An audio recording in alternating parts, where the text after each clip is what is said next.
Hello guys, আপনাদের সবাইকে ATTA blogs এ স্বাগত। আজকে আমাদের বলতে আমি আজকে দই পটল রান্না করছি। অনুষ্ঠান বাড়ির মতো নিরামিষ দই পটল রান্না করছি, ঠিক আছে। আর আমার রান্নাটা আপনাদের কারোর পছন্দ হয়ে থাকে তাহলে অবশ্যই like, share, comments and subscribe করবেন অতি অবশ্যই। চলো দেখে আসি কীভাবে করতে হচ্ছে রান্নাটা। কড়াইটা গরম হয়েছে, এখন আমি তেল ঢাললাম পটলটা ভাজার জন্য। এখন পটলগুলোকে ভেজে নেব।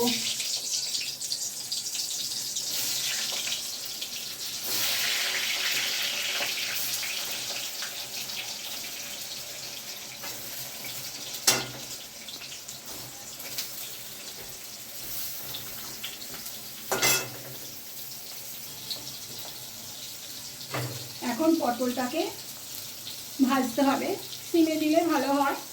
আস্তে আস্তে সিমে হোক, 3 মিনিট বাদে আবার আসছি।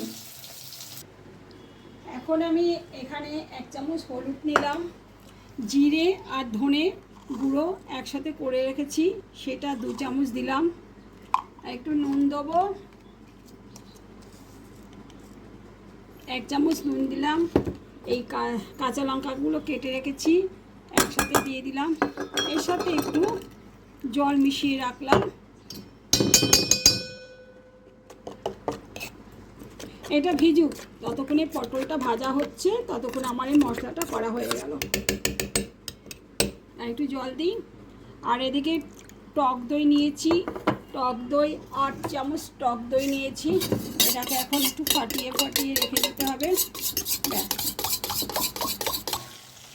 এখন 3 মিনিট হয়ে গেছে, তো আমি আস্তে আস্তে পটলগুলোকে তুলবো।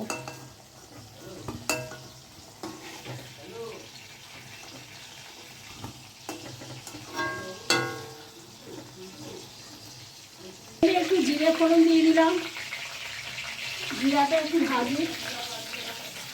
ভাজা হয়ে যাবে।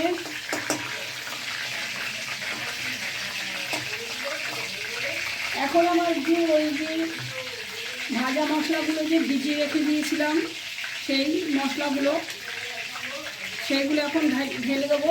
এটা একটু হোক, জিরাটা একটু আসুক। জিরাটা একটু ভাজা হয়ে গেছে, এখন সেই যে মশলাগুলো ভিজিয়ে রেখেছিলাম সেইগুলো দিয়ে দিলাম।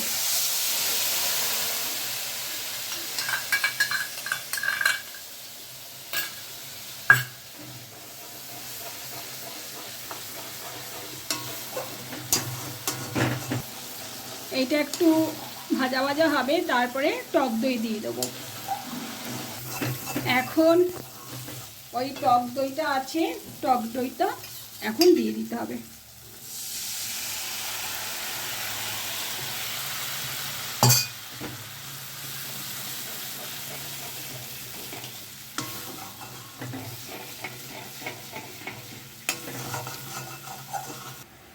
এখন আস্তে আস্তে পটলগুলোকে ঢেলে দেবো।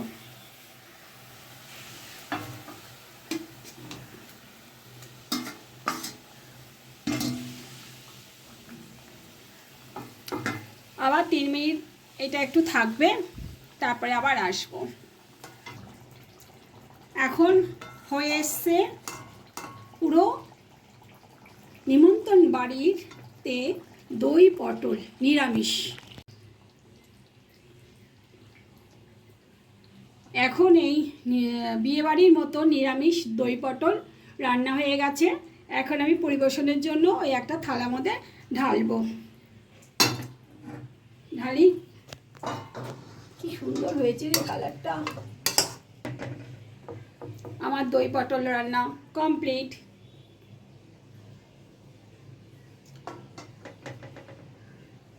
নেক্সট ভিডিওতে আবার আপনাদের সাথে আমার দেখা হবে। নমস্কার।